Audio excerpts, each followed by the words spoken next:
नमस्कार मित्रांनो, थोडं तुझं थोडं माझं या मालिकेच्या आजच्या भागामध्ये आपण बघणार आहोत. इथे तेजसचे बाबा आता सुनंदाला म्हणत असतात, अगं सुनंदा, किती टेन्शन घेणार आहे. घे बरं खाऊन. 2 दिवसापासून तू अन्नपाणी घेतलं सुद्धा नाहीये. चल बरं, काय त्या तेजसचं धरून बसली तू. का त्याने चोरी केली घरात, कशाला.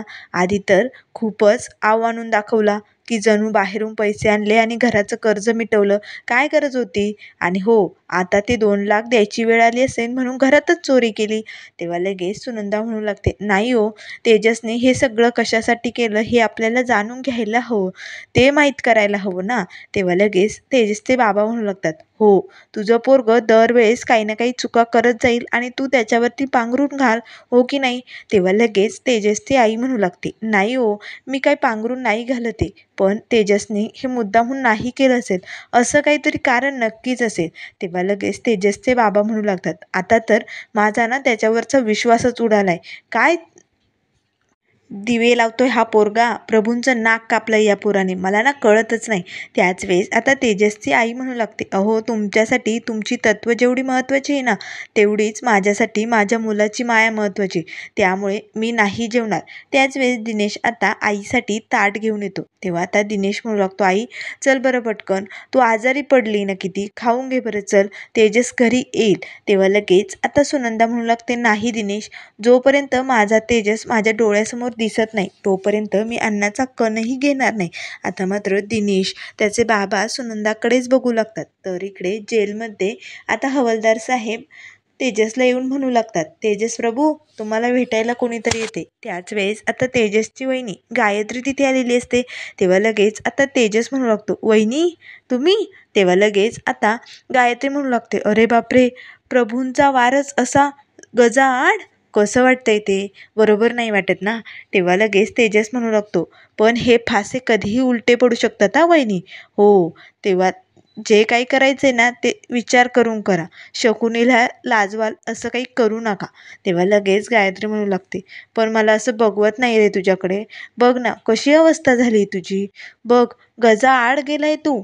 तेव्हा लगेच तेजस म्हणू लागतो, आधी तुम्ही इथे पाठवायचं आणि मग आता वरतून तुम्हीच हसायचं. तेव्हा गायत्री म्हणू लागते, काय, मी नाही बाबा, मी नाही पाठवलं तुला इथे, आणि मी कशाला पाठवू, तूच चोरी केली ना म्हणून तू इकडे आलाय, कशासाठी केली चोरी. तेव्हा आता लगेच तेजस म्हणू लागतो, मी आणि चोरी केली, हो मान्य आहे मला, मी चोरी केली, पण मी अशा व्यक्तीची चोरी केली ना जो धूर्त, लबाड, लाचार, दुसऱ्यांना फसवणार आहे, अशा माणसाची चोरी केली. आता मात्र गायत्रीला राग येतो. तेव्हा गायत्री म्हणू लागते, काय रे, काय केलं तू, मला ना असं बघवत नाही, प्रभूंचा असा वारस गजाआड गेलेला बघवत नाहीये, खरंच चोर आहे, चोर आहे हा प्रभूंचा वारस, चोर. तेजस असे म्हणून आता तेजसकडे बघू लागते. तेव्हा तेजस आता खाली मान घालून उभा असतो. तेव्हा लगेच गायत्री म्हणू लागते, खाली का मान घातली, वर कर वर, असं भारी वाटतं, हरलेलं माणूस ना बघायला मला खूप भारी वाटतं, हो की नाही. तुला तर प्रभूंचा इतिहास माहिती आहे ना, दिनकर प्रभू, भास्कर प्रभू यांनी किती मोठमोठे लढे केले, हो की नाही, बंड केलेला आहे.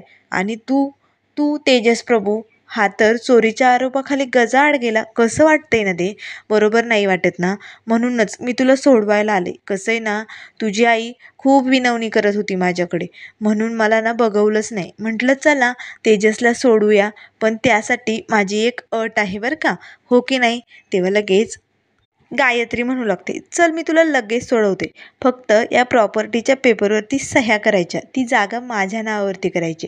आता मात्र लगेच तेजस तिथे कॉटवरती बसतो आणि म्हणतो, वहिनी वहिनी, बघितलं, कितीही तुम्ही फिरून फिरून तिथेच यात, फासे तिथेच टाकता, हो की नाही. त्यामुळे आत्ताच तुम्ही मला प्रभूंचा इतिहास सांगितला ना, मग त्यांनी बंड केले, त्यामुळे माझं पण त्यांचंच रक्त आहे, त्यामुळे हा तेजस प्रभू इथे गजाआड सडून जाईल, जन्मठेपेची शिक्षा सुनावली तरी चालेल, पण मी काही सही करणार नाही. आता मात्र गायत्रीला राग येतो. तेव्हा गायत्री म्हणू लागते, तू इथून माझ्याशिवाय सुटणार नाही हां, त्यामुळे तुला सही करावीच लागेल. तेव्हा तेजस म्हणतो, नाही, मी करणारच नाही. तेव्हा लगेच आता गायत्री म्हणू लागते, या या दगडासाठी तू चोरी केली ना, असे म्हणून आता लगेच मानसीचा लॉकेटचा तो दगड ती हातात घेते आणि तेजसच्या अंगावरती फेकते आणि म्हणते, हिच्यासाठीच तू चोरी केली ना? मग बघूया तुला कोण सोडवतं इथून. नको करू सई. आता मात्र लगेच तेजस तो दगड हातात घेतो आणि त्या दगडाकडेच बघत असतो. गायत्री मात्र तिथून निघून जाते. तर इकडे मानसीच्या घरी आता अण्णासाहेबांनी त्यांना घराबाहेर काढण्यासाठी सगळी तयारी केलेली असते. आता सर्व सामान काढून टाकलेलं असतं घरातून. त्याच वेळेस आता लगेच मानसीची आई आपल्या बाबांचा फोटो हातात घेते आणि म्हणू लागते, काय केलं तुम्ही हे? तुम्हाला मी म्हणत होते नको आपल्याला हे श्रीमंतीचा मान, नको. पण माझं कधीही ऐकलं नाही. तुम्हाला तुमच्या मुलींना सुखात ठेवायचं होतं ना? मग बघा ना, आज तुमच्यामुळे कशी वेळ आली तुमच्या मुलींवर. अहो, त्यांच्या डोक्यावरती छप्परसुद्धा राहिलं नाही. आम्हाला ही श्रीमंती नको होती हो, आम्हाला तुमची साथ हवी होती, असे म्हणून आता इथे सुभद्रा रडत असते. त्याच वेळेस लगेच मानसी येते आणि म्हणू लागते, अगं आई, का बोलतेस तू बाबांना असं? त्याच वेळेस तिची आई म्हणू लागते, मानसी तू गप्प बैस. तू दरवेळेस तुझ्या बाबांचं सगळं ऐकत आली ना, आली की नाही? आणि बघ ना, आज आपल्यावरती काय वेळ आणली त्यांनी. त्यांना किती वेळा समजावण्याचा प्रयत्न केला, पण कधी ऐकलंच नाही त्यांनी माझं, हो की नाही? तेव्हा आता लगेच मानसी म्हणू लागते, आई तू काळजी करू नको. बाबांनी हे सगळं शून्यातून उभी केलं होतं ना. तसंच आपण सगळ्यांनी मिळून आता हे विश्व शून्यातून उभी करायचं आहे. आता मात्र लगेच तिची आई म्हणू लागते, नाही होणार म्हणू बाळा हे.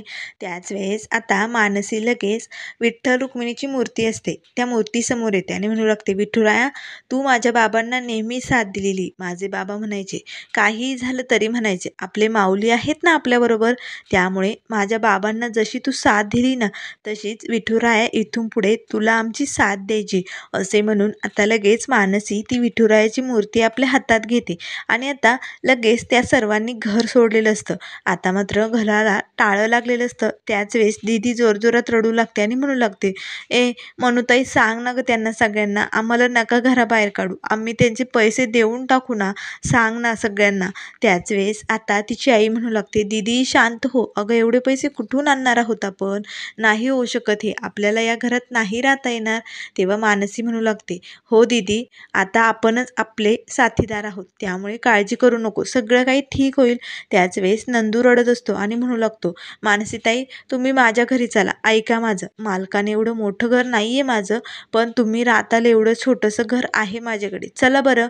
तेव्हा लगेच आता मानसीचे मामा म्हणू लागतात, नंदू, खरंच तू खूप मोठ्या मनाचा माणूस आहे रे, पण अजून सुभदाचा भाऊ जिवंत आहे, त्यामुळे आता मी कुणाचं बी ऐकणार नाही हां. त्यामुळे हे बारगाव सोडून आता तुम्ही सरळ मुंबईला माझ्याकडे येणार आहात, असे म्हणून आता मामा लगेच बॅगा उचलतात आणि मानसीला व सर्वांना त्यांच्या घरी घेऊन जातात. तर इकडे रणजित मात्र मानसीचाच विचार करत बसलेला असतो. आता मात्र अंत्यविधीच्या वेळेस मानसी किती भडकलेली असते, किती रडत असते, हे सगळं त्याला आठवत असतं. त्याच वेळेस रजनी आणि गुरुजी येतात आणि रजनी म्हणू लागते, रणजित काय करतोयस तू? रणजित, मी काय विचारते, पण मात्र रणजित काही उत्तरच देत नाही. तेव्हा लगेच आता गुरुजी म्हणू लागतात, रणजितराव, अहो बाईसाहेब खूप काळजी करत होता, का घरी येत नाहीये तुम्ही? बोला ना काहीतरी. त्याच वेळेस आता रणजित म्हणू लागतो, माझी काळजी केली असती ना तर हे सगळं घडलंच नसतं. तेव्हा रजनी म्हणू लागते, रणजित तुला काय झालंय? जे काही बारगावमध्ये झालं ना, त्याला तू का जिम्मेदार ठरवतोय स्वतःला? हे बघ, 2 दिवसापासून काही खात पीत नाहीये, घरी येत नाही, नेमकं झालंय तरी काय? तेव्हा लगेच आता रणजित म्हणू लागतो, का केलं आई तू असं? सांग ना, का मोडलं माझं लग्न? अगं, तुला जर माझी एवढीच काळजी होती तर मानसीबरोबर का माझं लग्न मोडलं? का त्यांच्यासमोर एवढ्या अटी ठेवल्या? तेव्हा लगेच आता रजनी म्हणू लागते, मी कुठे काय केलंय? जे काय करायचंय ना ते त्यांनीच केलंय. तेव्हा लगेच आता रणजित म्हणू लागतो, अगं पण माझ्या पाठोपाठ त्यांच्याकडे एवढ्या मागण्या केल्या तू, आणि ते पण मला न सांगता. काय गरज होती? आपल्याकडे हवा तेवढा पैसा आहे ना. तेव्हा रजनी म्हणू लागते, मी कुठे अटी केल्याय? त्यांनीच म्हटले की आम्ही सगळं करणार आहोत, म्हणून म्हटलं करू द्या. तेव्हा लगेच आता गुरुजी म्हणू लागतात, हे बघा रणजितराव, बाईसाहेब खूप टेन्शन घेतात हां, त्यामुळे प्लीज तुम्ही घरी चला बरं. तेव्हा लगेच आता रणजित म्हणू लागतो, नाही, मी येणार नाही आहे, मी तर आता घरी येणारच नाही आहे. तेव्हा लगेच रजनी म्हणू लागते, हे बघ रणजित, असं करू नको, हे सगळं मी तुझ्यासाठी केलं रे. तेव्हा रणजित म्हणतो, फक्त माझ्यासाठी? अगं, तू केव्हा माझा विचार करते, सांग ना.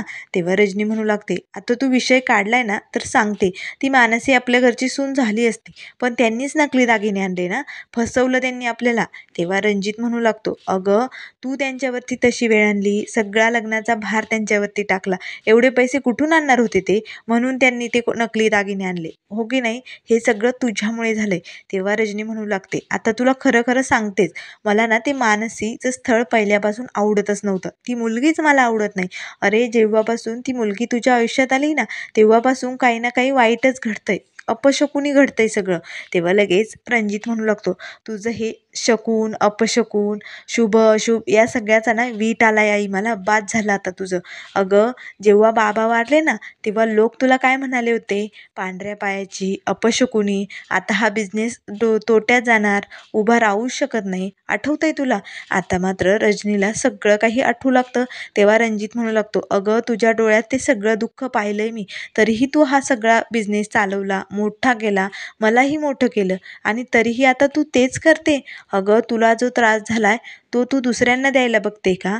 पण एक गोष्ट लक्षात ठेवाई, प्रत्यक्ष अप्रत्यक्षरित्या मानसीच्या वडिलांची ही जी अवस्था झाली ना, ते आज जग सोडून गेलं ना, हे फक्त केवळ तुझ्यामुळे झालं या, असे म्हणून आता रणजित तिथून निघून जातो. आता रणजित शेवटच आईला सांगू लागतो, माझं मानसीबरोबर जर लग्न झालं नाही तर मी माझ्या जीवाचं काहीतरी बरं वाईट करेल, मग बघा ते शुभ आहे की अशुभ, असे म्हणून रागातच आता तिथून निघालेला असतो. आता मात्र रजनी हतबल होऊन तिथेच सोफ्यावरती बसते.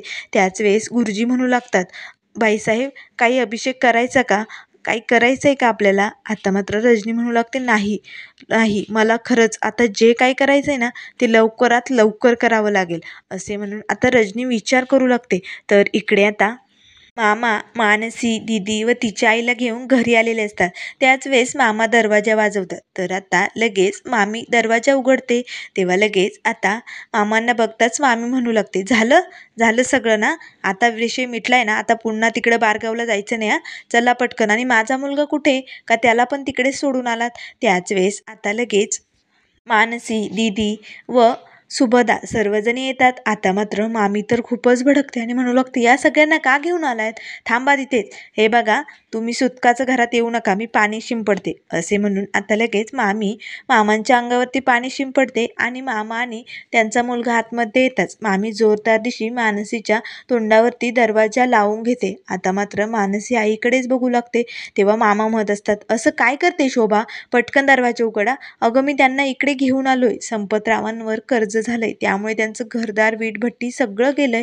तेव्हा लगेच शोभा म्हणू लागते, हो का, गेलं असेल तर जाऊ दे ना, त्यांना तर खूपच मान होता ना, अभिमान होता, त्यांच्या संपत्तीचा गर्व होता ना, मग तोच गर्व आता त्यांच्या डोक्यावरती छप्पर देईल ना, कधी आपल्याशी नीट वागले का संपतराव.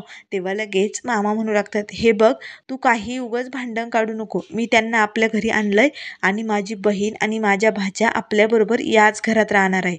आता मात्र शोभा म्हणू लागते, ऐकताय ना तुम्ही, ऐकताय ना, बघा तुमच्यामुळे आमच्या घरात भांडणं लागली. त्याच वेळेस आता लगेच मानसीच्या आईला आठवू लागतं, मागच्या वेळेस शोभा म्हणालेली असते, कितीही तुमची इज्जत गेली, चव गेली ना, तरी आमच्याकडे तोंड वर करून यायचं नाही आहे.